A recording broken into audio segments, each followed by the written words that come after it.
The incident I chose highlights issues that can arise in a teaching hospital. The hierarchy of attending to fellow or senior resident to resident can lead to breakdowns in communication of important information. As a new nurse going through hospital orientation, we were told to be extra aware of when a new group of residents started each new year because mistakes would be made if we did not catch them. We were given instructions on how to look up doctors to check their privileges, which are authorizations to perform procedures or credentials in the hospital database, and we were reminded it was one of our responsibilities. For example, if a doctor wanted to place a chest tube at bedside, nurses were expected to look up their credentials and privileges if this was not the attending physician. While nurses spend the most time with patients and hold many responsibilities, actively looking for errors or gaps in knowledge from new doctors should not be one of them. This patient was admitted to a vascular surgery and transplant acute care floor with lower extremity ischemia due to a blockage in the femoral artery. Before the procedure, the patient had no palpable or Dopplerable dorsalis pedis or posterior tibial pulses in the left foot. An occluded femoral artery from above the knee to below the knee was found to be the culprit, and they were taken to emergent femoral popliteal bypass surgery to restore arterial blood flow to the leg. Surgical incisions on the inner leg were made from approximately mid-thigh down to the calf, were sutured, stapled, and dressed with Xeroform, dry gauze, and Mefix tape. Upon return to the room, nursing staff initiated post-op neurovascular checks assessing dorsalis pedis, or DP, and post-tibial, or PT pulses, color, temperature, cap refill of the lower limb. After blood flow is restored, it is normal for the patient to experience a great deal of reperfusion pain, and the lower limb is typically swollen and edematous. At the time of arrival, the patient had palpable DP and PT pulses. The foot was warm, pink, and swollen, with cap refill less than 3 seconds. And foot sensation was reported by the patient as numb and tingling. Incisional pain was 6 out of 10. Approximately 2 hours after arriving at the floor, the skin below the knee was noticeably more taut. The patient now reported lower leg incisional pain and 10 out of 10 sharp pain, and the foot began to look pale. Pulses were still palpable through the increased swelling in the foot. Per protocol, the vascular surgery service line was notified, and by default, communication was then directed to a medical resident, who is notified of the patient's changing condition through the hospital messaging system. Their response was, "Thank you for making me aware. Continue to monitor." The patient's condition continued to decline as the hallmark signs of compartment syndrome were all present. Increased pallor, increased pain, decreased sensation in the toes, and pulses that were previously palpable now needed to be Dopplered. The vascular resident was again notified and refused to escalate the matter. The charge nurse, who had 7 years of experience on the specialty floor, skipped the protocol chain of command and called the attending physician directly. The attending then directed the senior fellow to come assess the patient at bedside, and the patient was promptly taken for emergent fasciotomy surgery. The patient needed a negative pressure wound vac for the fasciotomy sites, but the foot was able to be saved.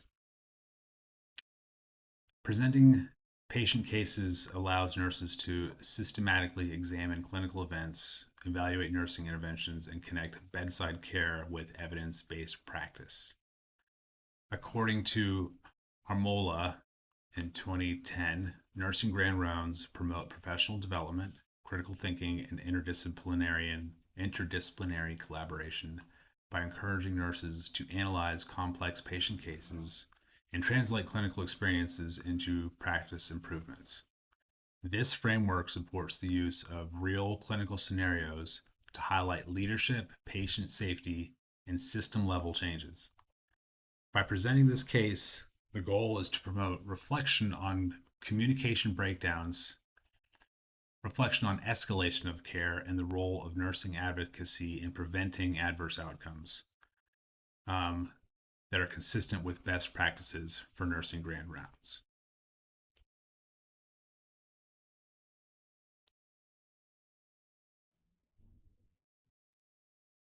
The incident I chose highlights issues that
The most effective intervention would be to implement a nurse-activated escalation protocol. This would be a system that allows nurses to bypass stalled resident communication to rapidly escalate care when it is required for the patient, such as signs of limb-threatening deterioration in this case. When the patient began demonstrating worsening pain, swelling, pallor, and sensory changes, the textbook signs of compartment syndrome, immediate escalation should have occurred. The resident should have evaluated the patient at bedside and involved the fellow or attending physician without delay. When this did not occur, the nurse should have been empowered to bypass the resident through a nurse-activated escalation protocol. Early interdisciplinary assessment and timely surgical intervention could have prevented progression of compartment syndrome and reduced complications.